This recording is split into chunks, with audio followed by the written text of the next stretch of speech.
We're live. Jeremy and Jason are gonna pick some winners for the NFL wildcard playoff week.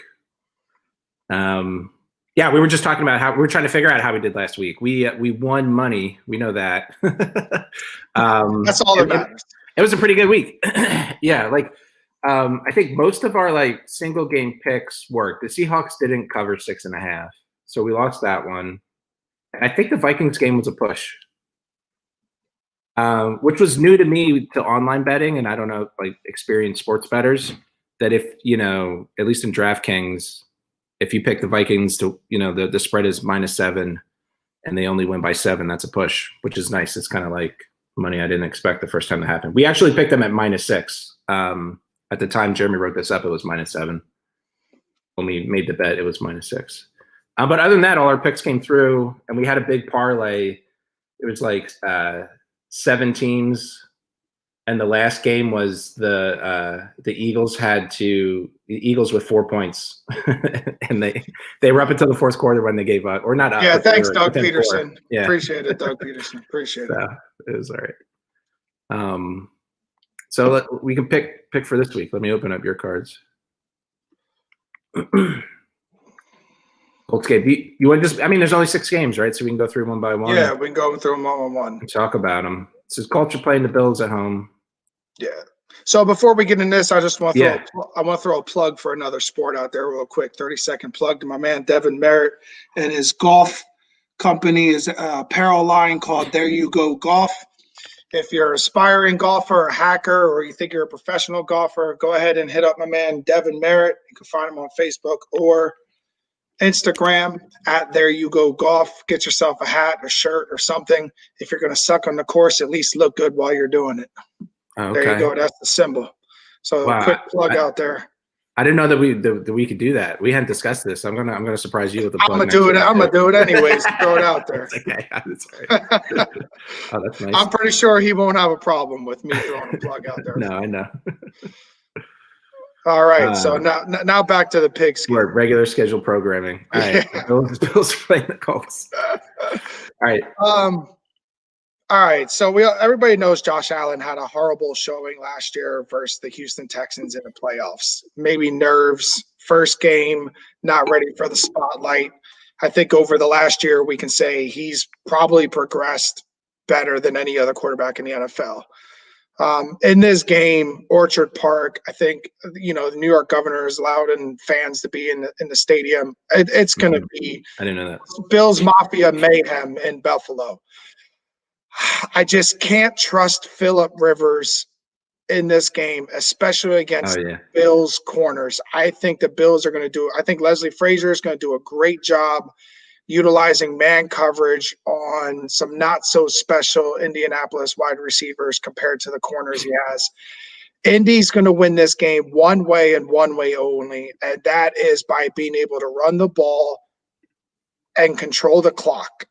And I still don't think that's going to be enough. That's why I like the Bills, but being that the Colts are getting a decent amount of points right now, 6.5, I'm leaning towards Colts with the points, but let's talk about this because it is only. Yeah, I mean, the model is in line with that thought. The spread is 6.5, and the model thinks the Bills win by 3 or 4 points. So I got the Bills winning 31-24, and maybe the game's not that close, but I think the Colts get a late score while the Bills are already celebrating, so to speak. So this is where I don't like the garbage time. This is where I don't like at the end of the game. There's only very few coaches, teams, and quarterbacks in the league that keep their foot on the gas to the very end of the game. We all know Tom Brady and Bruce Arians is one of them, but I just feel like with the Bills, I can see them, if they're up, say, 31-17, late in the fourth, start celebrating a little bit, give up a late score. I don't like the points. If it was less, it was 5 or less maybe, but 6.5, I kind of like that makes sense to the me. Colts with the points. Bills schedule here. Bills. I mean, wait. Last week, what was last week's Bills game like? I'm trying to remember that one. That was like one of our. Yeah, I guess it was like, hey, they're playing their starters. That was the first game, 56-26. The Bills Like if were they playing have that with kind of more energy adrenaline. where they keep going, that's kind of where they. I mean, that was That's the last thing. week. Can they bring the same energy that they had last week? And Scored really, we 21 all points in the know fourth quarter. Yeah. Miami should have been playing Fitzpatrick last week, but unfortunately, due to COVID, he couldn't play. I feel if Fitzpatrick plays, that's a whole different game. They don't get blown out. They might still lose, but they're not getting blown out by what they did. Rivers doesn't have great postseason. I don't think he's done well in the postseason. And but I think he never gives up. No, that he guy doesn't. He could be down by 4 touchdowns, and that guy's like going crazy. He's never going to give up. And here's the thing: the Bills don't have the greatest front seven on defense. They have a great secondary, but they don't have the best front seven. And Rivers has not had a lot of Rivers has not had a lot of interceptions this year. He's actually at the bottom of the pack for interceptions thrown, surprisingly. And he's at the bottom of the pack for sacks taken. So him and Ben Roethlisberger, surprisingly, have actually been two of the quarterbacks that have been sacked the least in the NFL this year. I want to say Ben was, out of qualifying quarterbacks, Ben had the least amount of sacks at 13, and then Phillip Rivers was not too far behind at 19. So they're not getting a lot of pressure. Nobody's been getting a lot of pressure, Rivers, and he's looked good. But all right, so it could be close. You just got to worry about the history of Phillip Rivers always making the wrong play at the wrong time in the playoffs to lose to the Patriots, the Steelers, the Chargers, Ravens.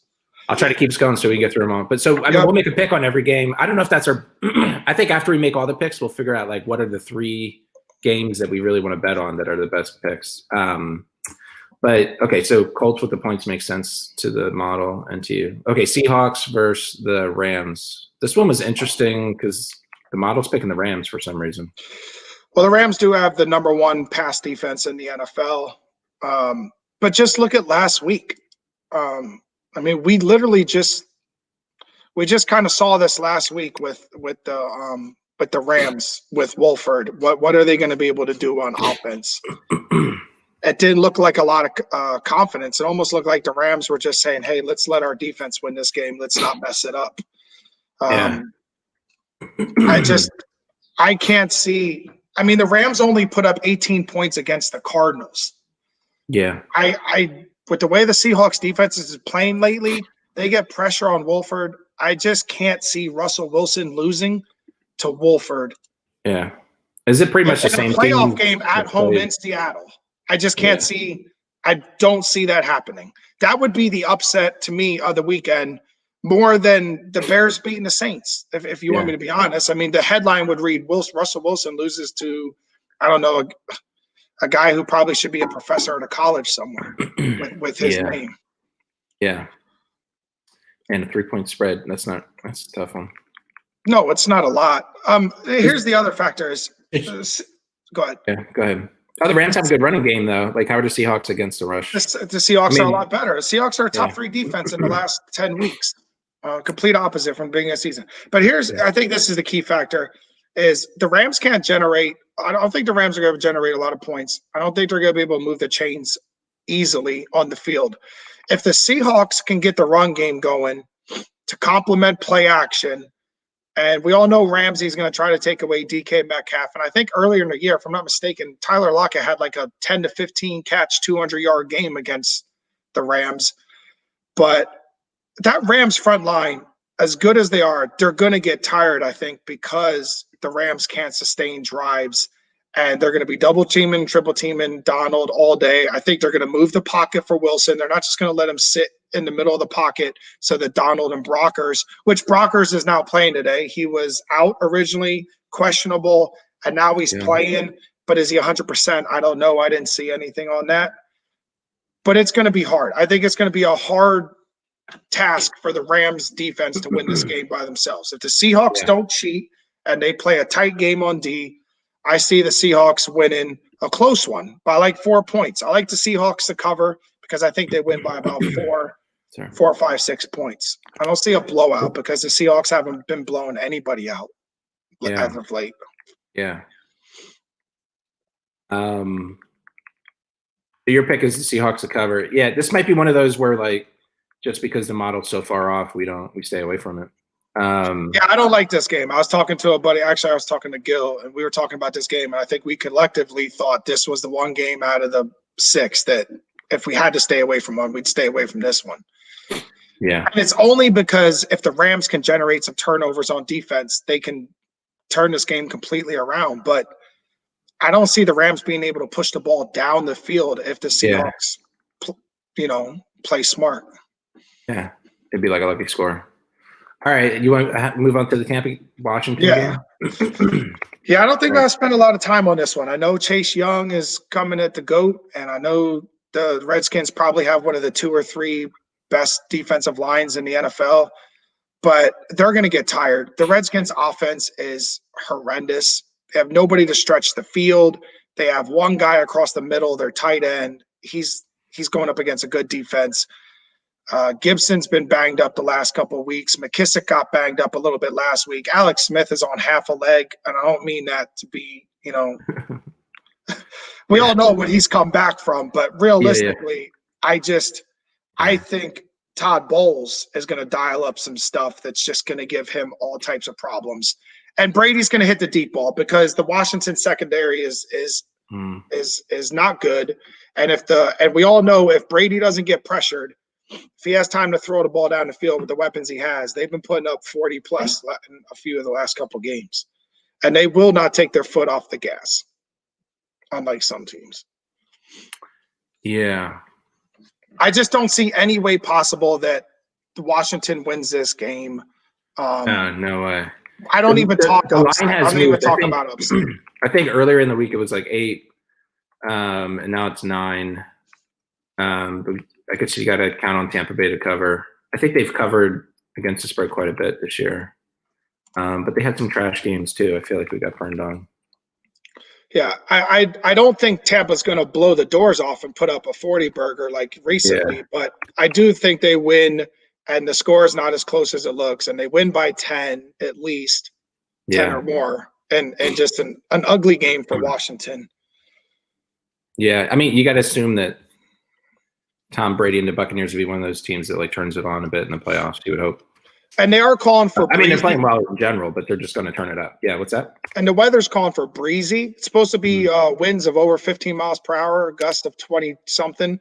So Tom's used to that. He's used to that in Foxborough, cold weather, thrown into cold. And granted, he doesn't have the biggest arm anymore, but with the receivers he has, I'll take every one of them one-on-one against any defender Washington has, whether it's Godwin or Evans or Antonio Brown, and Gronk for sure. And they got Ronald Jones healthy out of the backfield now. Those are all one-on-one matchups the Redskins will not win at any position. They don't have a single person that can stop any of them. And Alex Smith, and Alex Smith is not throwing a 40-yard pass down the field to anybody in a breezy wind. He doesn't have the arm for it. So we think Bucks, they probably cover 9. It's not a sure thing, but that's the pick there.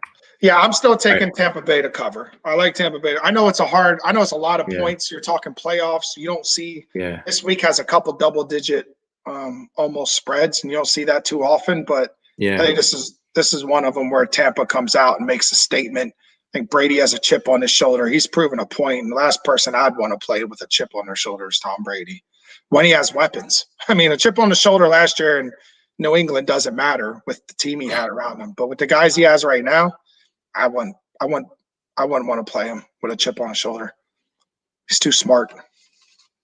I had a buddy. I should have researched this more. He was messaging about how the line was around 8.5 on the Tampa Bay game. Now it's 9. Yes, but that's almost like a teaser that the home, like in situations like this where the underdog's at home, it's usually closer than 8.5. That's like the line, and it's like it went above 8, and if it was like below 8.5, they'd be likely to cover. If it was below, like historically, just the situation where like the underdogs at home in the playoffs.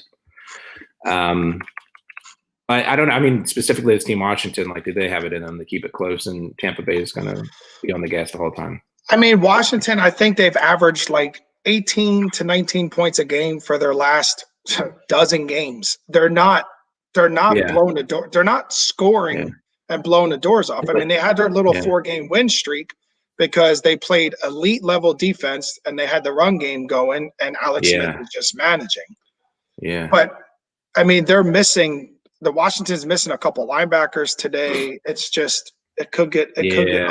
Yeah. That feels right. I mean, the most points Washington put up in the last 6 weeks was 23 points. I mean, and the Buccaneers over the last 5 games are averaging about 40 a game. Yeah. Actually, I don't know. It feels good. I have faith in Tom Brady in the playoffs. So that's probably like, all right, Ravens, Titans. What do you think? It's fun. What do I think as a Steelers fan? I think it's extremely hard to beat the Ravens 3 times in a row. And basically a calendar year.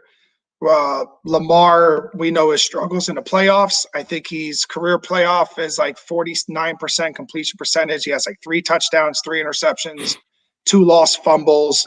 He's only averaging like 170 yards passing a game, but he's been horrendous, absolutely horrendous. For a guy to have the record that he has in the regular season, the MVP, and the sheer talent that he has, he's been a complete 180 of that in the playoffs.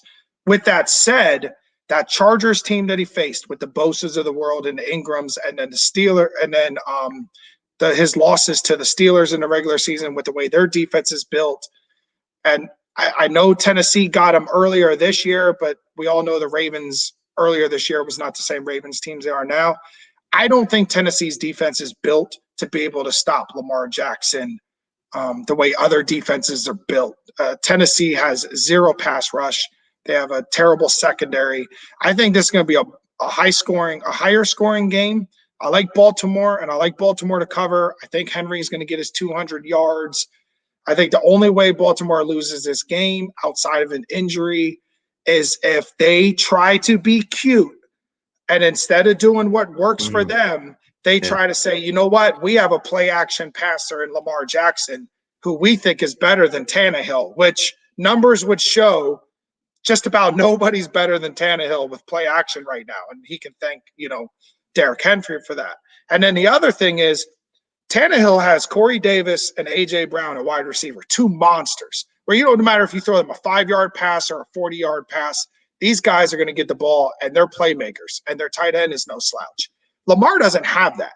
He's got an overhyped me guy in Marquise Hollywood Brown. He's got a good tight end, but that seems to be about all he can hit is his tight end on posts or streaks down the middle.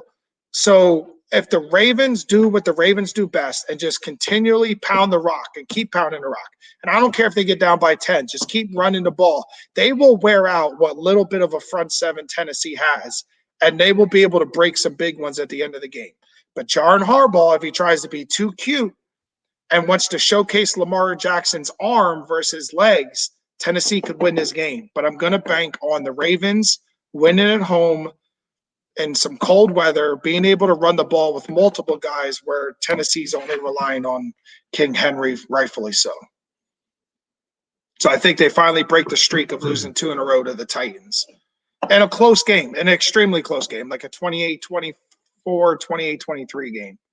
And it's going to be a fast game. Anybody watching this game, I think this game is going to be 3 hours or less. It's just going to be a whole lot of running of the ball, and that clock's just going to keep ticking down. That's good. So what you got? I'm fixing the over-under. I guess the over-under moved from 57 to 54. I saw 54.5 this morning. Yeah, that's where it's at now. And that's why I got the under, because I'm thinking like 28-23, 28-24. That puts you under at like 50-51. That's almost exactly where. And always disclaimers: the model is picking the over/under. Like it's wrong more than it's right. Listen, I just think there's going to be so much running of the ball in this game that it's not going to allow for a 40 to 37. Yeah, game. It's not going to get up that high. This isn't Green Bay and Kansas City where they're throwing the ball all over the field, so the clock's constantly stopping. I mean, it might just look like an inverse of that last game, but like where the Titans won 30-24, but maybe the Ravens won 30-24. And now, if I'm not mistaken, was overtime. The Titans got the ball, and Derrick Henry scored a touchdown in overtime. Yeah, so that was even lower scoring. Yeah. Excuse me, I'm not 100% sure. I think that's what happened in that game. I got that here. Yep.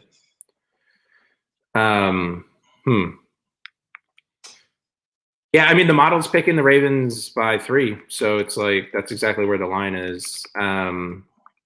I guess it's, do we think they can cover?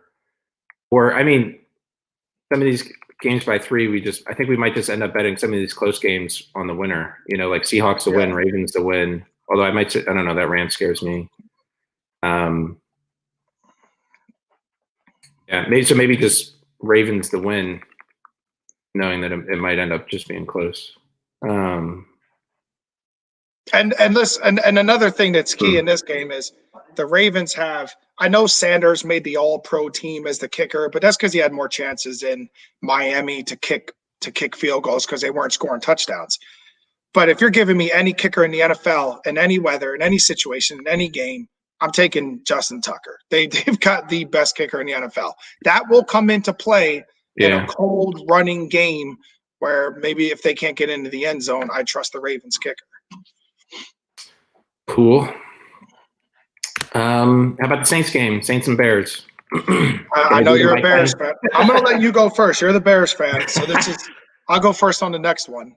I wanted to look up. Yeah, what did the Bears do earlier in the season? I feel like they lost by 3 points in Chicago. Yeah, but let's just say we can't go by that game. Yeah, the reason why we can't go by that game. I don't want to go that by the game for 3 reasons. One, it was in Chicago. Now they're in the dome on the turf where Breeze is a different monster. Another reason I don't want to go by that game is Nick Foles was quarterbacking. That's right. Yeah. Okay. So it's hard to. We all know what the Bears offense is. It's good to get a baseline, and then Foles. I mean, last week against Green Bay, I feel like the Bears. That's like the one game I actually watched. I feel like the Bears had a couple unlucky breaks, but they were in there. It was one of those games where, like, at halftime they were down pretty much, but if you're like, hey, if these 2 plays went differently, they'd be up, kind of a thing. And then it seemed in the second half like they gave up. Like, I don't know if they were strategically choosing to play this. Did it matter if they wanted? Well, I think in the second half maybe they didn't want to get hurt. Maybe they gave up because they saw what was going on in the other game and they knew they were in the playoffs. It wasn't like take your starting quarterback out, giving up, but it was like it wasn't a Dougie P throwing in the towel. But man, there was like one. The Green Bay was like at the goal line, and they just set up and ran in, and you were like, the Bears were not off, like, you know what I mean? Like the defense just looked like they had no care to like try to stop it. It was really weird. And I turned the game off at that point. I was like, oh, they gave up. One of the things that's worried me about the Bears is their pass rush, their lack thereof recently. They haven't. Yeah.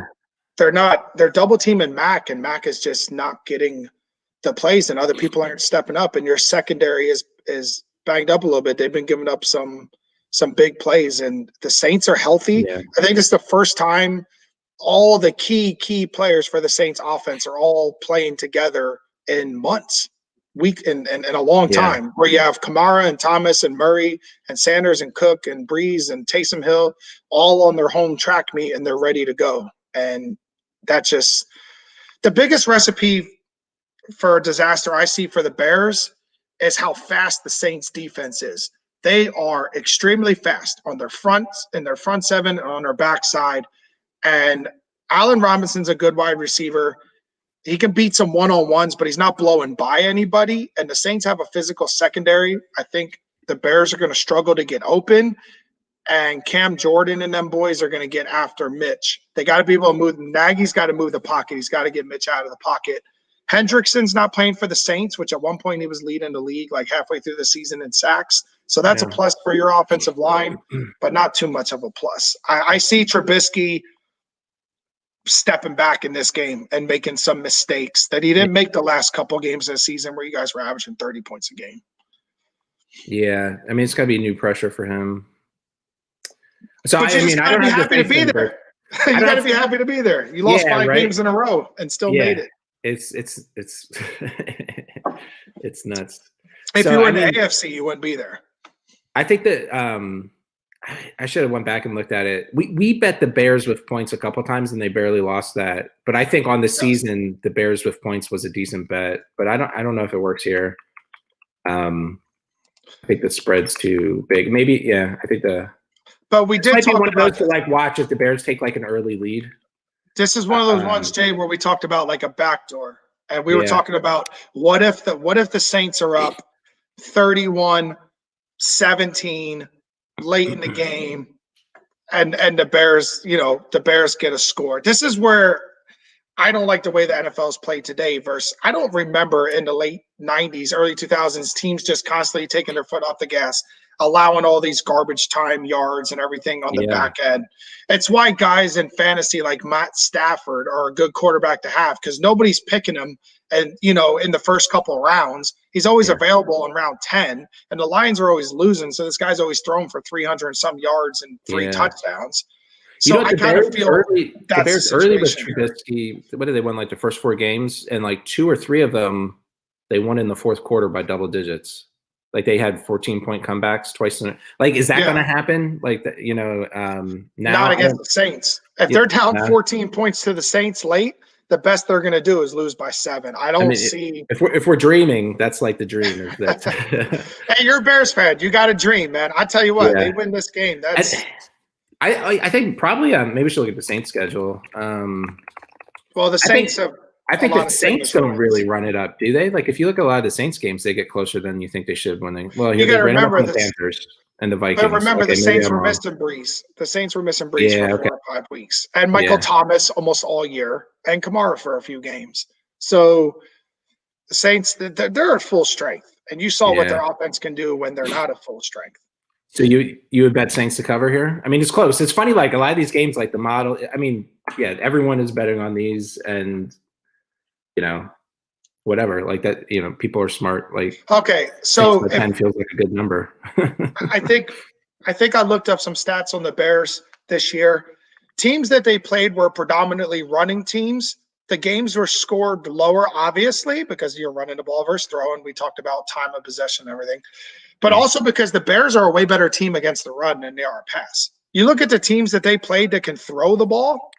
I think outside of the Tampa Bay game, which was earlier in the year where Tampa Bay was still trying to figure out who they were and how they were going to play, against passing teams, the Bears have given up like, let me see if I can find it. It's like 35, 27, 30, 41. They're giving up a lot more points against passing teams because they're not generating a pass rush and because their secondary is not the Peanut Tillman secondary of the Bears, what it was a decade ago. So unfortunately for you, I think if you would have ran into a team that was a running team in the NFC in the first week, I would definitely pick the Bears if they were somehow a 10-point underdog. But against a passing team, which could be one of the 3 most lethal passing teams in the league, I just don't feel comfortable unless it's a backdoor cover. But do we want to cross our fingers and hope for that as a backdoor cover?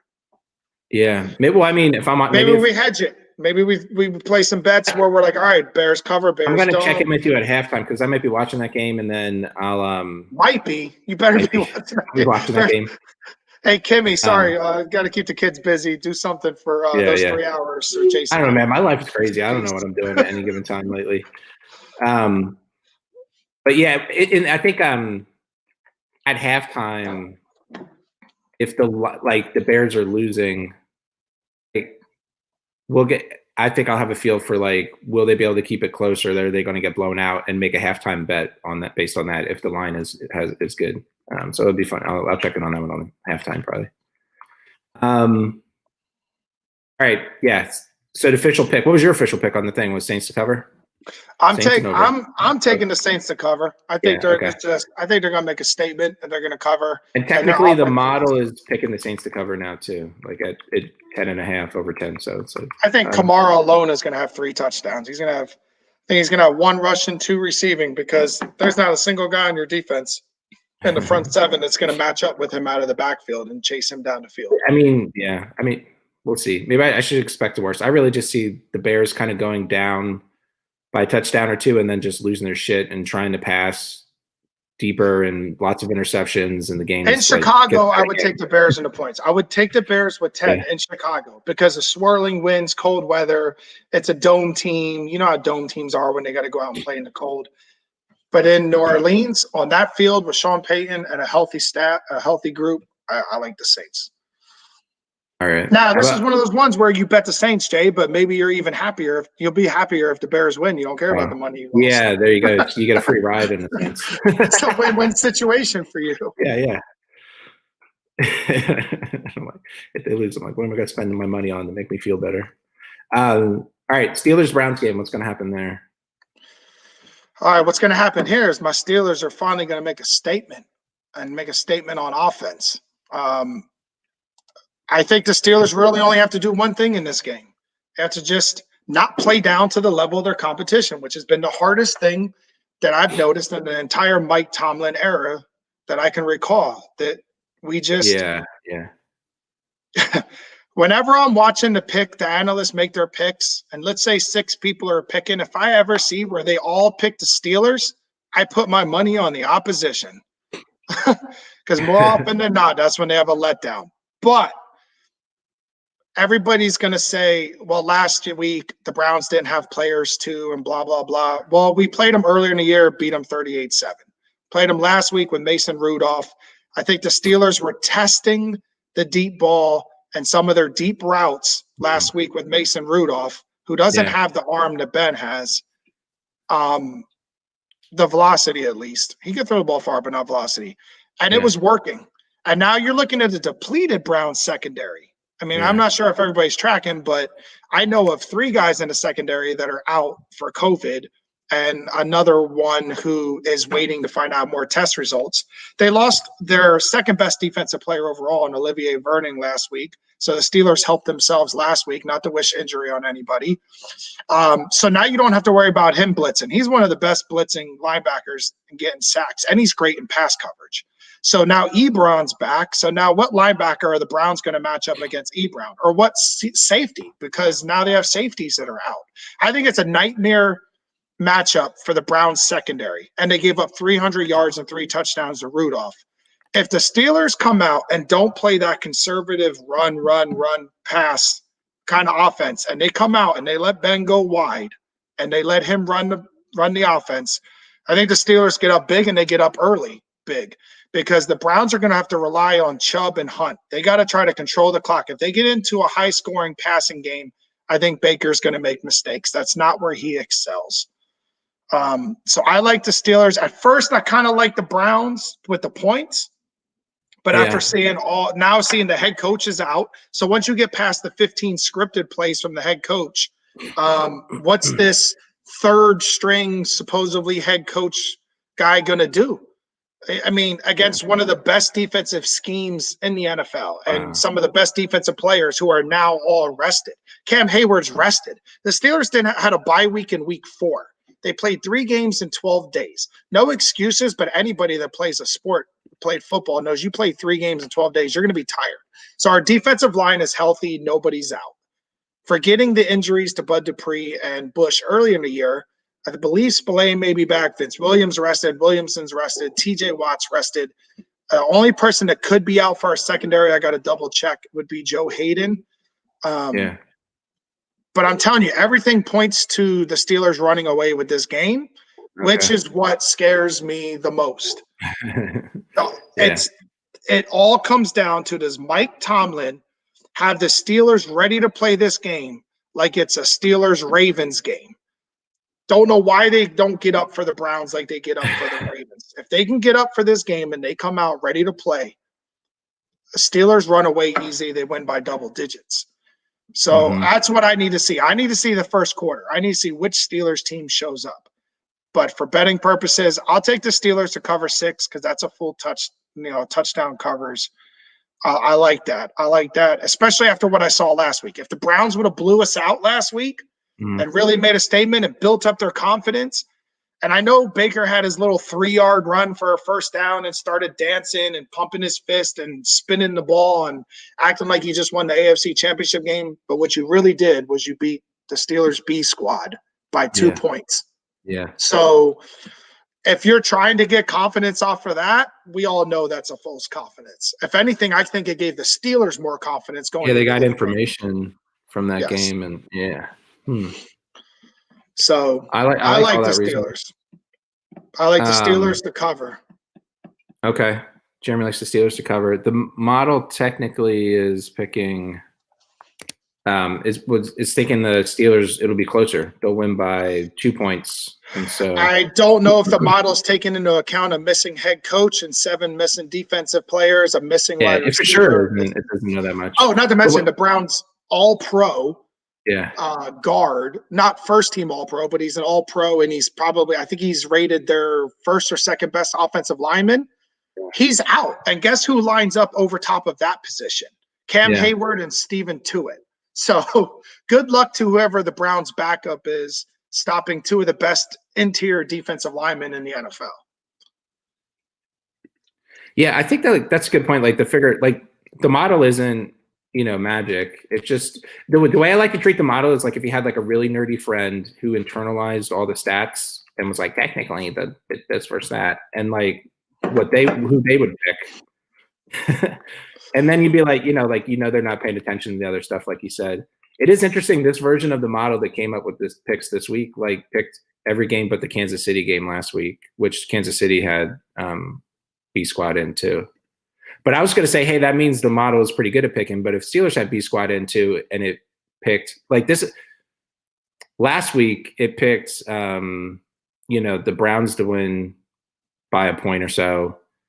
And they were giving the Steelers like 6, 7, 8, 9 points last week. It was like 9 points. I think they were giving the Steelers 9 points last week. Yeah, so it's like a similar. So it's like I was like, oh, look how smart it was last week. But it was 2 different teams. So it probably thinks it's those same 2 teams playing this week, and so it's kind of like, it's going to be close again. But now Steelers are home, so it's favoring the Steelers. Yeah, it's one of those cases where you got to like read between the lines and figure out like what the model's going to miss, and then try to make a judgment. I like your thought there. I like that, and I like betting hard for the Steelers. Let's go. The last thing on this game is the Steelers are 17-0, 17-0 at home versus the Browns in their last 17 matchups at home. It's a Sunday night game. The big stars are out. Everybody's going to watch, and it's prime time spot. Somehow this game, not sure why, got the biggest prime time spot of the weekend. With that being said, we talk about pressure all the time in sports and how do you handle it. Ben's been in pressure cooker situations a million times. Playoffs, regular season, Super Bowl, it don't matter. And early in his career, he got razzled. He makes some mistakes. He still might make some mistakes now, but he doesn't let it stop him the next time he goes out. It's not in his head the next time he takes the field. He will throw that same pass the next time they take the field.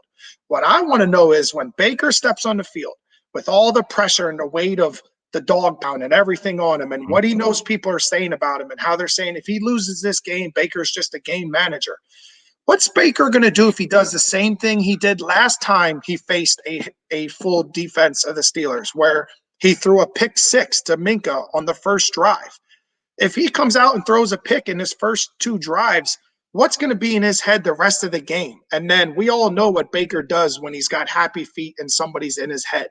It's just going to go downhill from there. Mm-hmm. So I am not just putting my money on the fact that the Browns have all these COVIDs and no head coach and their defense is beat up, but I'm looking at my stability and my quarterback. Everybody Jones on Ben. Yeah, cool. But the guy's been there before. I think he has the 5th most playoff starts in NFL history with a pretty good winning record in it. Yeah. So if both quarterbacks make mistakes, Ben can bounce back and continue, I think, better than Baker does. I think the pressure bust pipes, and I think the pressure will get to Baker at some point in this game. And guys like TJ Watt, guys like Minka Fitzpatrick, Cam Hayward, they're going to make Baker make mistakes. And I think the turnovers is what's going to kill the Browns. I think the Browns finished with 3 turnovers and the Steelers have 1. I'm going to give Ben his 1 pick late in the game where he's trying to do too much. Do you think picking the over in the Bills-Colts game is a lock? I know you just ran it like I totally skipped. That's the game we got to go back to. It's all going to cover. But yeah, I'm willing it into existence. I got to will it into existence. It's working. Because you know me, all year long, even when we were 7-0, 8-0, 9-0, 10-0, I was still skeptical. I was still like, we'll take the other team. And I'd always like, hey, the Steelers will find a way to win, But right now, I'm not going to do that. I'm willing to win. Yeah. I do like the over. I like the over. I think 51 in the Buffalo game. Yeah. I think, is it still 51? Oh, the Buffalo is 51, yeah. Yeah, I think that's too low. I think the Colts will score some points. I think Buffalo's still going to put up points. I know Beasley was listed as out all the way up until today. I saw today they said he was questionable, and the same thing with Stephon Diggs, I think it was, being questionable. But let's be real, that could just be a small indicator. But John Brown and Diggs are going to take the top off this defense. It just comes down to Allen just doing what he's been doing all year and just make the right throw. The guy's been on fire, making all the right throws everywhere on the field. That Ravens Titans game is going to be high scoring too, but the over under is 54.5. I'm taking the under in that one. I told you why I'm taking the under. Yeah. There's going to be too much. I think there's going to be so much running of the ball that clock's going to not allow them to have a high scoring game. Where in the Bills Colts, I think the Colts are going to try to establish the run and run the ball early. But the Bills aren't going to come out trying. I don't think the Bills are going to come out running the ball all over the Colts. The Colts have a good front seven. I think the Bills are just going to come out and let Josh Allen do Josh Allen, and they're going to let him throw. Word. All right. So we got maybe we'll review the picks here. I think Colts to cover. No, wait, Colts plus 6.5. No. So yeah, we said the Bills should win that game. We think the Colts will be close. Pick the over. It's tough. Seahawks should cover, but that's a hard game that we might avoid because the model is. What's the model know about how the Rams could take advantage of the Seahawks? Okay. The Buccaneers, we expect to just turn on the gas and cover. The Ravens should cover. The Saints should cover. And you originally picked the Browns with the points, but now you're talking yourself into Pittsburgh's going to – I'm taking Steelers to cover. Well, yeah. I put the Browns with the points. That was on like Tuesday. Yeah. The Browns have lost a lot since then they've lost some players. Yeah, so it makes sense. And the pressure is mounting. The pressure is building for Baker. Word, man. It's going to be good. I don't know, it's a tough one. I feel like it could be like a scratch weekend where like the favorites all win, and maybe that Rams game we stay away from. So like a parlay could be fun. I think the Buffalo game with the over. The Buffalo might be a money line game. Honestly, if you throw a parlay, maybe the Buffalo money line. The whole time we've been talking, I didn't feel anything really definitive. Well, I guess Tampa Bay covering the spread feels good. But even at like the model barely predicts it, I think. And the Saints can barely, so I mean, the spread, like I feel like the spread is just like like that's like on all the games, it was picked pretty good, and maybe in the Colts game they're off, but it's like that's such a weird game. I don't know. It's not off by much. So just one tidbit on the Bills Colts game. Because that's the one that's really hard right now. Because like 6.5, it's a decent amount of points to give a team like the Colts who have been good all year, right? But it's also like, oh, come on. That means the Bills just got to win by a touchdown. And you look at recently. So let's look at recently. They blew the Dolphins out of the water, who Dolphins were a top 3 defense at the time, the way they were playing. But we all know they had Tua. They had a lot of injuries to the passing game. And I think the Bills were I think Miami just did not bring the intensity that the Bills brought that game. But you look at the other teams they built, like New England and Denver, some of these other teams, they're not as dominant to score points. So I think the Colts can score points, and the Bills can give up some points too. They've had a couple games where they've given up, 30-some points. Not as of late, because the offenses they were playing don't score. They played a Steelers team which looked horrible, but the Bills only put up 26 against them. But they played a Denver team that couldn't score much on anybody. They played New England, which has no offense. 49ers, the depleted offensive team and defensive team. I feel like the Bills could win by 9 or by 3, and the average is to 6. But and it's like but either of those kind of. That's the one game. If somebody's questioning, maybe that's a game that's tough. That's a game that's tough. Because the Bills, I think, have just been making everybody think that there's this amazing powerhouse that's just going to steamroll everybody. But when you get to the playoffs, that's a whole different monster. And I know Phillip Rivers has a bad history of making bad plays, but he's also smart and he's been there. Josh Allen last year, it was his first game, so nobody really paid attention to it. He struggled mightily. Does he have the security now and the confidence that if something goes wrong in this game, is he ready to take that next step and lead his team through it? I hope so. They got a great coaching staff. But they do have a weak defense up the middle. I mean, their corners are their strength. So the Colts have to be able to pound the rock and set up play action for Rivers to keep him clean. But I like the Colts to be able to score points. I think the Colts can score on Buffalo. I just don't like the number. 6.5 is an odd number. Man, I'm looking at the profit boost that DraftKings is offering now. So that'll be fun. I think that's what people have to look at. If I take the Colts, what do I make? If I take the Bills with this, what do I make? What's the money line pay? Yeah. This is one where you might have to like bet on two and it evens out, or one wins more than the other. All right. I'm getting some things. But I'm not going to change my mind. I'm sticking with the Colts with the points. I have faith in Frank Wright and that team as a whole that they can keep that's what the model close. predicts. We can go on a limb for that one. And I think you talked me into the Steelers game. You get 100% profit boost on the Steelers game, or I do anyway. People must not be betting that one. I feel like that's why they do the profit boost. They need people to bet. The Steelers have scared people. Look at the way they've played outside of the second half versus the Colts and how they played against the Browns last week. I mean, that's a positive how they played last week. Outside of those 6 quarters, the Steelers haven't given people something to be happy about for 5 weeks.